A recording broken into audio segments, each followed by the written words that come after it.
Os principais nomes do cenário político passam por aqui. Café com Política. Conversando hoje com a deputada estadual pelo PV, Lohana França. Muito bom dia, deputada. Obrigado por estar conosco aqui no Café. Bom dia, Guilherme. Bom dia, Thalita. Bom dia a todos os ouvintes. É um prazer começar a nossa quinta-feira aqui no Café com Política. Deputada, vamos começar tratando de alguns assuntos específicos da Assembleia Legislativa. Eu quero tratar de uma coisa um pouco mais ampla. Passamos o primeiro semestre com dificuldades evidentes para o governo, a ponto de ser necessária uma troca de secretário de governo e problemas na relação entre Câmara e Governo do Estado para aprovar aquilo que o governo gostaria, caso do PAF, regime de recuperação fiscal e etc. O horizonte que se abre para o segundo semestre é de ter essas mesmas pautas com o mesmo nível de dificuldade, ou até mesmo para a oposição, o secretário Gustavo Valadares representa um novo fronte de conversa com o governo Zema. Guilherme, a escolha do secretário Gustavo me pareceu uma escolha muito acertada, e como é raro observar o governo Zema acertar, é algo que chama atenção. A escolha do Gustavo é uma escolha que é pacificada dentro da casa, os parlamentares da base aprovam o nome, os parlamentares da oposição entendem que é um nome com quem a gente consegue dialogar, o que é muito diferente do secretário anterior, então abre uma perspectiva de que a gente consiga dialogar. Quer dizer que nós nos tornaremos base e passaremos a aprovar as ideias do governador Romeu Zema? Não, porque o conteúdo é o mesmo, mas quer dizer que a gente consegue dialogar melhor, e a gente tem um secretário que conhece a casa e que respeita os deputados, é muito importante para que a conversa tenha menos atrito. A senhora fala aí, deputada, em relação a ser raro o governo Zema acertar. Queria começar também te pedindo aqui para fazer um balanço desses primeiros 7 meses, já que estamos em agosto, desse segundo mandato de Romeu Zema. Thalita, o que a gente percebe é que durante o primeiro semestre, o governador Romeu Zema fez, de forma técnica, do ponto de vista de processo legislativo, e de forma política, do ponto de vista das suas falas, dos seus pronunciamentos, erros muito seguidos. Então, um governador que começa o ano aprovando um aumento muito expressivo de salário, e que qualquer um que não age de forma hipócrita sabe que um governador receber 10 mil reais por mês de fato é pouco, mas se não há recurso para você pagar a educação direito, dar reajuste para a polícia, acho que o rumo que tem que tomar a conversa não é o rumo de dar um aumento para si mesmo e para seus amigos. Faz uma reforma administrativa que é muito danosa para o Estado. Tenta passar o PAF a toque de caixa, sendo que teve 11 meses para fazer aquela negociação e não fez, deixou para o último minuto. Um governador que faz tudo isso, somado a um debate público e político, em que ele fala coisas lamentáveis, como que o Norte e Nordeste tem mais gente que está vivendo de auxílio do que a gente que trabalha, que a esperança do Brasil são os estados do Sul e do Sudeste. Você cria um caldo que é muito ruim para quem está querendo sentir o cheiro do Palácio do Planalto. Cria um caldo que é o pior possível, na verdade. A gente percebe que quando o nome do governador Romeu Zema é nacionalizado, é sempre com notícias ruins. Ele nunca se nacionaliza com boas notícias, com boas conquistas, com mudanças e pautas positivas para o povo mineiro. Ele se nacionaliza com Minas liderando o ranking de feminicídios, ele se nacionaliza com Minas liderando o desmatamento da Mata Atlântica, ele se nacionaliza como governador que comete xenofobia. Então, do ponto de vista técnico, de processo legislativo e do ponto de vista político e de falas públicas, ele nacionaliza o nome dele muito mal. Então, a gente percebe que esse primeiro semestre na Assembleia, apesar dele ter uma base mais robusta do que no mandato passado, ele não sabe lidar politicamente com o ambiente até hoje, até o momento. E aquilo que era dito lá atrás como vantagem, porque eu não sou político, já está mais do que de pé, já está mais do que claro que isso não se sustenta, que ele não vai conseguir chegar longe dessa forma. Para nós da oposição, a gente entende que abre um campo de trabalho muito grande. O governador ficou os primeiros 6 meses falando que ia mandar os projetos de privatização. Agora tem um burburinho que chega essa semana ou chega semana que vem. E essa é uma pauta que interessa muito a todos nós e que a gente precisa falar com seriedade, já que Minas Gerais claramente não pensa da mesma forma que o governador. Então vamos a essa pauta, deputada, porque já ouvimos aqui de diferentes, eu diria até matizes ideológicos dentro da própria base de governo, divergências sobre o que fazer a respeito de privatização. Há aqueles favoráveis, aos contrários, há aqueles que dizem precisa privatizar, mas precisa ter concorrência, não dá para ser uma transferência de monopólio apenas para iniciativa privada. Do ponto de vista da oposição, é uma questão inegociável, ou seja, não é possível haver nada do que se trate de privatização, ou há algum caminho entre privatização ou uma parcela, como já aconteceu com a CEMIG anteriormente, mas mantendo o controle majoritário, por exemplo, pelo Estado, Tem algo no meio do caminho que se aceite como discussão? Guilherme, eu sou uma pessoa muito moderada e que não parte do princípio de que a gente não deve nunca falar em privatização. Eventualmente, pode existir alguma situação, especialmente quando nós não estivermos falando de setores estratégicos, como água e energia, em que esse caminho pode ser o melhor caminho para o Estado. O ponto é que o governador Romeu Zema tem dito, especialmente o vice-governador, coisas que não compactuam com a realidade. O vice-governador, em entrevista, inclusive aqui ao Café com Política, ele disse categoricamente: o governador Romeu Zema foi eleito com a pauta de privatização, então os mineiros aprovam essa pauta. Ora, se os mineiros aprovam essa pauta, por que eles estão articulando para tirar o artigo 14 da Constituição do Estado, que obriga a haver um referendo do povo mineiro autorizando as privatizações? Se eles acham que o povo mineiro é a favor dessa pauta, por que eles querem tirar a perspectiva de referendo? Então a gente sabe que essa vai ser a primeira luta que a gente vai enfrentar. Quando a gente está falando dessa segunda luta, esse segundo momento, que é falar de qual privatização de fato o governo vai tentar pautar, como que ele vai tentar caminhar com isso, eu acho que o apagão da Eletrobras ele foi muito sintomático para a gente de como que um setor tão estratégico não pode ficar na mão do setor privado. Ah, Lohana, mas já teve apagão quando a Eletrobras era pública. É claro que teve, mas aí a gente tinha ferramentas muito mais claras para poder cobrar. Agora, o governo está na seguinte situação: tem 10% do poder de voto, mas tem 40% do capital da Eletrobras. Isso é inadmissível. A gente quer essa situação para Minas Gerais? A gente tem enquanto poder, enquanto voto, enquanto voz dentro do Conselho Administrativo de uma CEMIG eventualmente privatizada. 10% do poder, mas 40% do capital é nosso, e se tomar prejuízo, o povo mineiro vai se prejudicar com 40% do capital? Não é isso que a gente quer. Que nível de liberalismo é esse que só privilegia o setor privado, que não coloca o interesse público em primeiro lugar? Então isso é inadmissível. Acho que dependendo da pauta a gente pode tentar conversar. É claro que eu não tenho procuração para falar por todo o bloco, apesar de estar como vice-líder. A minha posição pessoal é que CEMIG e Copasa são inegociáveis, além de outras instituições, a FUNED, a FEMIG. A gente tem muito para poder discutir sobre esse assunto, mas o que há de forma muito clara, e a primeira luta vai ser a luta para que a gente mantenha o referendo. É um processo democrático a votação na Assembleia, como é nas câmaras. Se o governador conseguir aprovar a privatização, isso é apenas a democracia acontecendo. Eu vou ficar pessoalmente frustrada, acho que muitos mineiros também vão ficar, mas a gente precisa fazer o processo de forma democrática. O povo mineiro tem que participar dessa decisão com o referendo, como a Constituição do Estado prevê no artigo 14. É leviano o governador vir aqui dizer que o povo mineiro é favorável à privatização e tentar, ao mesmo tempo, tirar a obrigatoriedade do referendo lá da Constituição do Estado. Então essa vai ser a primeira briga e depois a gente discute caso a caso cada privatização. A tentativa de levar Gustavo Valadares, ou a ida de Gustavo Valadares para a Secretaria de Governo no Estado, foi uma forma do governo tentar, enfim, acertar essa relação aí com a Assembleia. E claro, uma das principais pautas diz respeito à privatização ou às privatizações. Uma avaliação em relação à ida de Gustavo Valadares.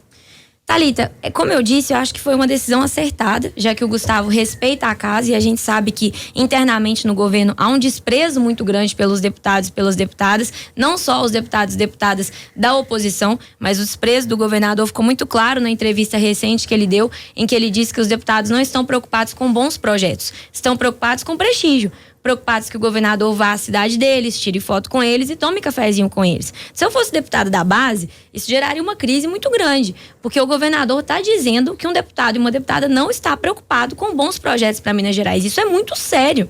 Isso é muito sério e me assustou muito, que a reação por parte dos colegas da base foi muito pequena. Aí o Gustavo Valadares chega como alguém que tem que resolver, tem que desarmar essa bomba. Se existe alguém capaz de tentar trabalhar nesse sentido, eu acredito que é ele. Ele é muito articulado, tem muito trânsito na casa, mas é muito difícil você trabalhar para desarmar uma bomba, enquanto do outro lado tem um interlocutor numa posição de tanto poder quanto a de chefe do Estado, quanto a de governador de Minas Gerais, armando a bomba permanentemente e colocando e plantando novas bombas o tempo todo. É seríssimo que um governador tenha a visão de que os deputados só querem prestígio, foto e cafezinho. Os deputados estão preocupados, os da base, os da oposição. Eu tenho muito respeito pelos meus colegas na casa e por mais que eventualmente a gente pode divergir do melhor caminho, eu tenho certeza que todo mundo quer o melhor para Minas Gerais. Pode ser que os deputados mais à direita pensem que o caminho é diferente do caminho que eu penso. Mas todo mundo que está eleito ali, está eleito com um compromisso de trabalhar pelo povo de Minas. A gente pode divergir em relação à forma, mas o que a gente quer no final é o melhor para Minas Gerais. E eu fico me perguntando se um governador que tem essa visão do parlamento está pronto para ocupar o papel que ocupa. Um governador que fala esse tipo de coisa, de fato, não tem respeito pelo sistema democrático que a gente custou tanto, que a gente trabalhou tanto para poder construir. Claro que o recesso na Assembleia acabou há pouco, né? Nós estamos ainda no dia 17 de agosto, tem um recesso que todo mundo conhece, mas já tem um tempo que Gustavo Valadares está à frente, pouco mais de um mês, à frente da secretaria. Nada mudou de lá para cá?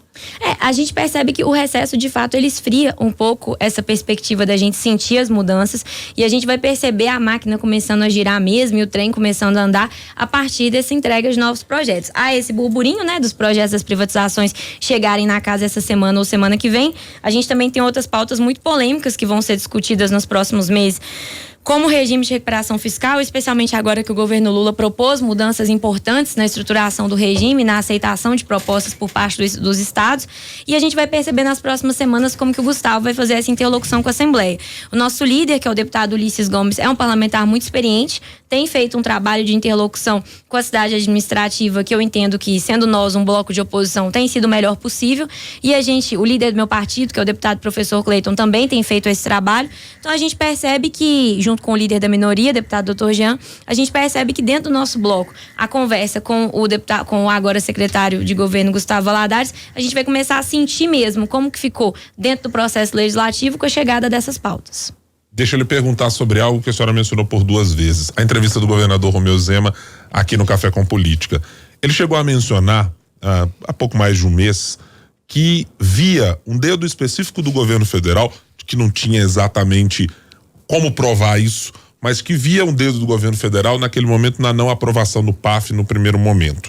Houve algum pedido específico do governo federal à oposição na Assembleia Legislativa para não aprovar o projeto naquele momento, deputado? Não houve, Guilherme. Não houve, e nós não aprovamos o projeto porque nós entendemos que, primeiro, o governador Romeu Zema tentou chantagear a casa utilizando um assunto tão importante quanto é a educação como instrumento de chantagem.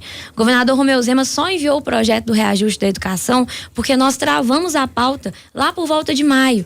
E aí, com o envio desse projeto, ele se nega a negociar para que uma coisa tão simples quanto o reajuste da educação seja votado primeiro, para que a gente possa não ter professor sendo utilizado como instrumento de chantagem e em seguida a gente possa fazer a discussão do PAF com a profundidade que o assunto merecia.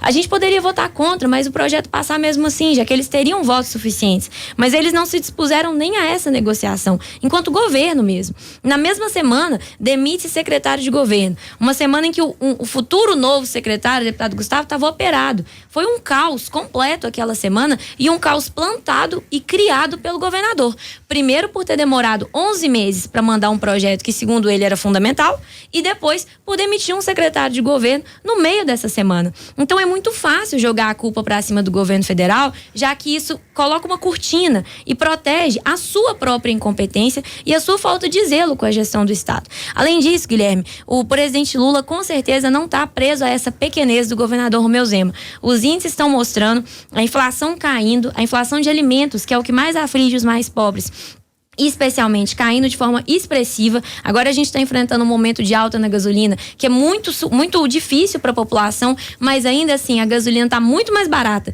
do que esteve na época do governador Romeu Zema, na época do presidente Lula, que inclusive do presidente Bolsonaro, que inclusive o governador Romeu Zema apoiou.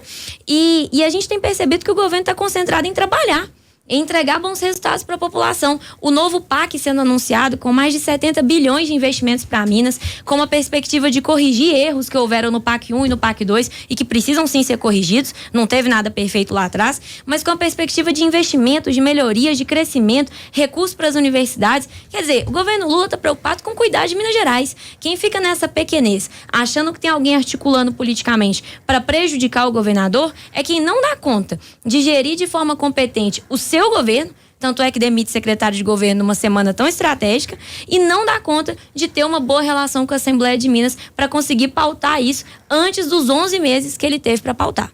Agora, deputada, nós estamos caminhando para o fim já da nossa entrevista, mas eu queria te fazer uma pergunta em relação a Divinópolis, né? Minha cidade. A sua cidade. E o seu nome, claro, está sendo especulado como uma pré-candidata à prefeitura no ano que vem. É um desejo? Thalita, eu nunca tratei candidatura como desejo pessoal. Tanto a candidatura à vereadora, quando eu tive a honra e o privilégio de ser a vereadora mais votada da história da cidade, quanto a candidatura a deputada estadual, foram construções que vieram do meu grupo político. Então, construções que vieram a partir do grupo de jovens da universidade que eu compunha, construções que vieram a partir do grupo de jovens da igreja que eu participava, construções que vieram a partir do grupo do meu bairro, que é muito organizado na cidade, um bairro muito grande. E tudo isso foi construindo a nossa candidatura a vereadora e depois a nossa candidatura a deputada. Foi construída por várias pessoas da região centro-oeste, inclusive amigos de Belo Horizonte, que sentiam que faltava uma representação jovem, de centro-esquerda, que tivesse a defesa dos direitos humanos, do serviço público, de qualidade, mas que também tivesse antenada com algumas mudanças que a gente precisa sim fazer, como uma representante na Assembleia de Minas. A candidatura a prefeita é algo que a gente não pode dizer que não é possível. Eu espero que a gente consiga construir o fortalecimento de algum nome na cidade que represente um projeto antagônico ao que a gente vive hoje. E a cidade pode ter certeza, todos os divinopolitanos que estão ouvindo a gente podem ter certeza que eu vou participar desse processo. Se eu vou participar como candidata, se eu vou participar como a principal apoiadora, isso o tempo vai dizer, e as nossas construções têm um grupo muito robusto, o ex-deputado federal Jaime Martins, o ex-prefeito Demétrios. A gente tem vereadores que estão trabalhando muito, vereador Eduardo Printe Júnior, vereador Edson Souza, vereador Ademir, vereador Flávio Marra, são muitos, vereador Rodson, são muitos nomes que a gente tem bastante respeito e que a gente entende que são essenciais nesse processo. Tem a ex-candidata a prefeita Laís, que teve 20 mil votos na cidade, então são nomes que a gente não pode deixar de considerar, que estão nessa construção conjunta, que é uma construção que não é de nome, é uma construção de projeto, e aí a gente vai participar desse processo por entender que 2024 Divinópolis quer, merece e mais do que isso, precisa de uma alternativa a essa oligarquia que se impôs na cidade hoje da família Azevedo. O seu nome é considerado a principal oposição da família Azevedo lá em Divinópolis. Eu vou te pedir para responder de forma bem breve, até por causa do horário mesmo, mas seria, para o seu grupo político, a composição hoje seria mais interessante o seu apoio principal ou de fato o seu nome, deixando a Assembleia e voltando para a cidade? A gente tem rodado algumas pesquisas e isso ainda não está fechado. Claramente quem está mais próximo e quem chega mais próximo nas pesquisas a liderar esse nome é o meu nome, mas isso tem a ver com um processo de vereadora mais votada, deputada, 25 mil votos na cidade. Então a gente entende que não dá para responder isso como a melhor posição é que eu seja candidato ou a melhor posição é que eu seja apoiador. Acho que a melhor posição é que o Divinopolitano espera de mim nesse momento, faltando mais de um ano para a eleição, é que eu esteja dentro desse processo. E eu estou dentro desse processo. Nós estamos conversando com a deputada estadual Lohana França, do PV. No Café com Política, hora do bate-pronto. Chegamos àquele momento, deputada, em que perguntas rápidas e respostas na mesma proporção. A objetividade é uma dificuldade. Essa hora é muito boa. A gente sofre com isso também. Vamos lá. A gestão de educação do governo Zema até agora. Terrível, a pior possível. Federalização das empresas de Minas, como a Copasa e a CEMIG, por exemplo, uma boa ideia? Uma boa ideia e uma solução possível. Mudanças no regime de recuperação fiscal feitas recentemente abrem uma janela para uma melhor discussão na Assembleia? São um aceno importante do governo federal a Minas Gerais. O recente convite do governador Romeu Zema para que o presidente Lula venha a Minas Gerais. Não fechar os olhos para a realidade. Lula está com 60% de aprovação e crescendo. A ausência de Lula em Minas Gerais até agora, desde a sua reeleição. Consequência de muito trabalho por um país que tem dimensões continentais e dos distratos que o governador faz ao presidente. Nós conversamos com a deputada estadual Lohana França, do PV. Muito obrigado e volte em outras oportunidades. A Thalita já garantiu que o pão de queijo é por conta dela, portanto, é só cobrar depois da nossa entrevista, viu, deputada? Lá em Divinópolis tem um pão de queijo, depois nós vamos conversar nos bastidores. É verdade? E tem a coxinha da Colômbia. É isso, exatamente. Nossa isso. Senhora. Não é possível que a deputada não trouxe. Trouxe não, Gabriel? Coxinha da é Colômbia com pão chique, a gente não precisa de mais nada para ser feliz. Os principais nomes do cenário político passam por aqui. Café com Política.